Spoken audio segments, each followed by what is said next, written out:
So hello viewers, welcome to this video on Git and GitHub. Hope you are doing well. So in previous video of this series where we are learning Git, so we have seen that how we can connect local repository with the remote repository manually. So when actually we are working with the Git, there are several ways to connect with the remote repository. In this video we will explore Git clone command to clone the existing remote repository. So without wasting much time, let's get started.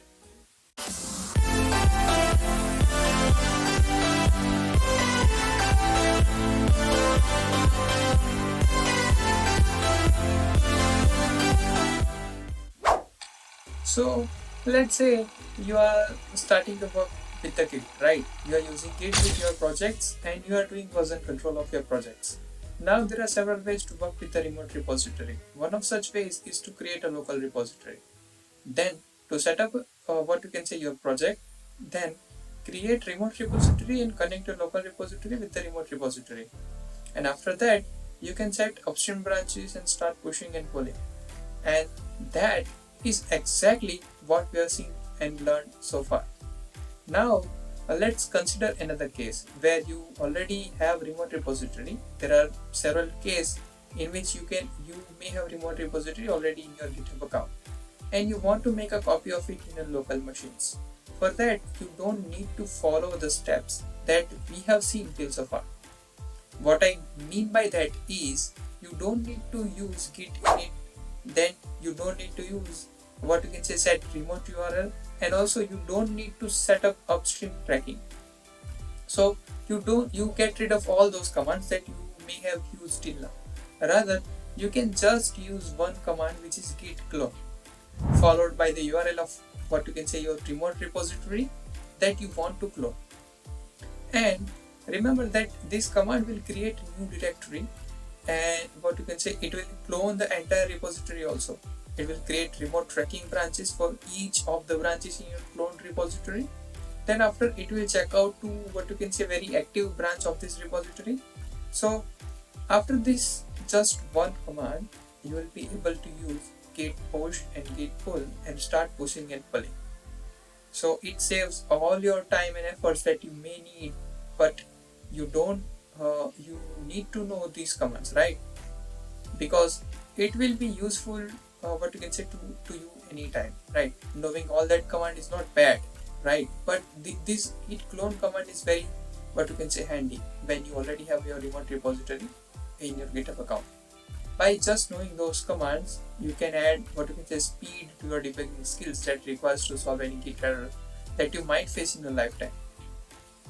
So now that you have knowledge of git clone, let's just explore something what you can say very interesting about git status command.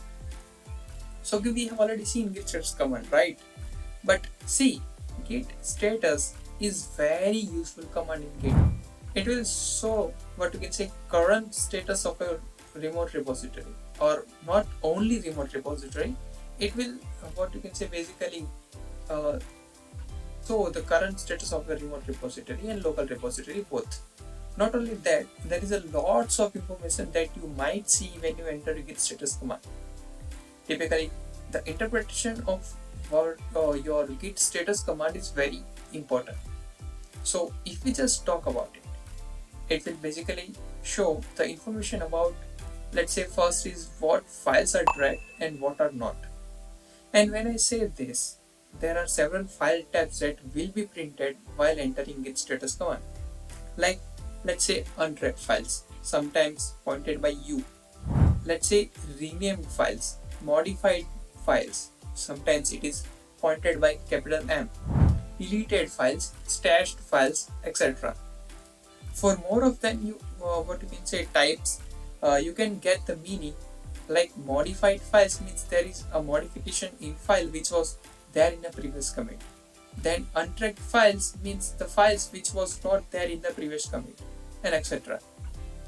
Then the second thing is the git status command will sometimes give you hints like when you can push, when you can pull, etc. So these things are very important when you are working with the Git and you are, let's say, beginner. There might be chances that you don't know that what to do now. and what command should you what you can say enter, and what commands are helpful when there are certain errors occurred on your screen, or you can say after one command there are certain errors that you need to resolve. So git status command will help you there, right? It will pop out some suggestions, some command that can be helpful to you. So yeah, then another thing is that the git status command will let you know in case of conflicts that which files are conflicts, and which will be what you can say you can explore in upcoming videos. We'll explore about conflicted files, and these are just glimpses, and lots of other informations are included, right?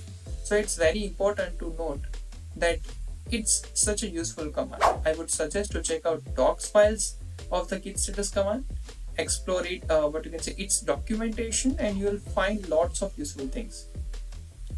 Yeah, and I guess that's it from my side for today's video. Hopefully you have got the idea about the git clone command and got an idea about the importance of git status command. We'll meet in the next video. Till then, keep learning and keep exploring.